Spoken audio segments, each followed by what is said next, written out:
Hi, my name is Jack Carson, and I'm from Tulsa, Oklahoma. I'm an 11th grader at Booker T. Washington High School here in North Tulsa. My research focuses on highly efficient and accurate compression of large LiDAR digital elevation maps. Also, I was the author of a 24-slide PowerPoint presentation that outlined the mathematical model, the testing I performed, and the usage of such a LiDAR compression algorithm. Now, I talked about the necessity of LiDAR data compression and how the most recent line of Google self-driving cars had LiDAR sensors that could cost up to $75,000, a clear prohibitive cost for the proliferation of this technology. I discussed the linear algebra behind how the least squares regression lines are generated and the calculus and information theory that goes into the self-optimization of the algorithm. But while I was practicing my presentation, I noticed that there was something drastically wrong. There was nothing in my video that you couldn't get from just a paper or my static presentation. So here I want to show you what I can't publish in a paper or what you can't scroll through in a presentation. So what you're seeing here is a little 3D OpenGL environment that I coded up in the last few days in just a couple hundred lines. So what this is really a visual representation of what these large LiDAR rasters are. So this is a particular area in Mexico that I just happened to grab from the USGS SRTM database.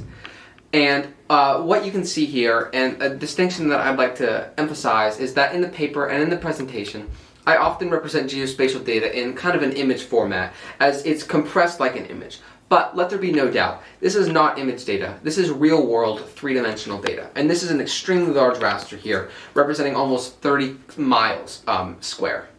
Now, I want you to pay attention to the raster and tell me if you notice anything interesting happen. It'll happen in just a moment. Pay attention. Did you notice it? Neither did I. And that means that GPGC has worked perfectly.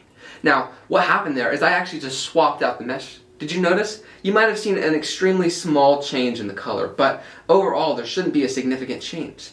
This is the maximum stage of compression for GPGC, and we can see how it has almost perfectly reconstructed this landscape. The most astonishing part, this deconstruction, the binary, comes in almost 8 times smaller. Now, this is already a low compression ratio on the threshold of GPGC.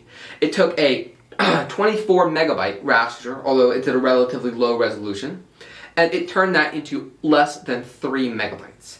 This is an 8 times compression ratio, which is astonishing for this type of data. And more than that, even more astonishing, that we can verify that this data has no artifacts mathematically. That's a key element of the algorithm that I get into in the paper. Now, I want to do a similar operation and show you more about how GPGC works and its imperfections. Now you probably noticed what happened. As you can see, the raster it's been compressed very aggressively, and this large open mesa that we had here has now been represented in these few visible planes. We can actually see the compression happen at a very large scale. But much more interesting than these little planes is how it compresses the mountains. You might notice that even though you have these massive squares around the mesa, you have still represented the mountains here in almost perfect detail. This is the genius of entropy coding and the genius and the differential factor behind GPGC. Even at this extremely high compression ratios, you see here almost 100 times to 1. So making this large file into only 240 kilobytes, tiny file, almost as large as a long text message per se. You still maintain really the integrity of the data set as, say, an aircraft would need it at an extremely high compression. Now, we can do this again, we can perform this compression even higher, and now you start to lose a little bit of the data. But it's still a great example of showing how this planar approximations work, and how even at this obviously unrealistic compression ratio, you can see these larger patterns start to emerge in the 3D terrain mesh. And this is a great visualizer. So what you see here is a simple terminal window. And I have the GPGC binary loaded from the open source GitHub repository. Now, I've taken the liberty of actually building it using CMake to save some time, but I want to show you exactly how it works so you can get a feel for the intuitiveness and the practicality of this program. So for starters, I have some data preloaded in the data directory, test1.tiff and test2.tiff. So what I want to do if I want to convert this to a GPGC binary file is I'm just going to use this command, GPGC conversion. And I'm going to load this data test1.tiff, and I'm going to convert it to a new file, test.gpgc,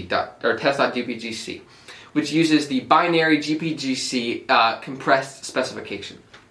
Now, I want to actually control this. So what I'm going to do is I'm going to pass two flags to it, mu and zeta. Now, for mu, I'm going to pass it, say, a standard deviation of 4, which is passed directly after that. And for z, 0.2, which is going to be the threshold of our error, so the tolerance of entropy that we're allowing. So I'm going to run that, and it's going to really quickly encode this file to a new file, the test.gpgc file. It's also going to create a new file, .log. So this is not actually a binary file, and it's not a compressed file. It's just a helper for some of the Python functions to visualize and interpret the data. So we're going to use this Python script, py/decode.py that I wrote, and it's available in the repository too. And we're going to load this log file in, and we're going to be able to visualize it really easily. So as you can visualize here, it's done a really good job of encoding this really complex landscape that I found in Arizona, about the most complex environment that I could really find, just to really put GPGC through its paces. Now, what's more than that, instead of using Python to do this, we can actually use C++ to do it. And we can run this file again, GPGC conversion, but instead of passing a TIFF or a GeoTIFF file, we're instead going to pass the file that we generated, .gpgc, and convert it to a PNG file. So it's going to do that in about 6 milliseconds. And then we can just verify that this happened here with a PNG file. I'm deeply honored to have the ability to present this research, which has taken me over 10 months of work to verify, develop, and test for the Davidson Fellowship. And thank you to the viewers of this video for your time. In some concluding statements, the algorithm, as you see it here, has actually been recently funded by the Vehicle Autonomy and Intelligence Lab, or VAIL, a subsidiary of the NASA Armstrong Flight Research Center, to power the new generation of ground collision avoidance, or GCAS, software for civilian aircraft. It's really been incredible to work on this project and see it have such an impact in technology. I also look forward to continuing my work at the Research Science Institute at MIT, where I hope to expand this into a full-fledged software package for autonomous vehicles and robotics. First, using the compression to lower the cost of autonomous factory workers in preparation for a larger scale demonstration. I truly believe that this technology has the ability to disrupt all fields where geospatial data is used, from autonomy to agriculture, meteorology, and geology, by dramatically increasing the accessibility of high-definition maps. And with that, thank you.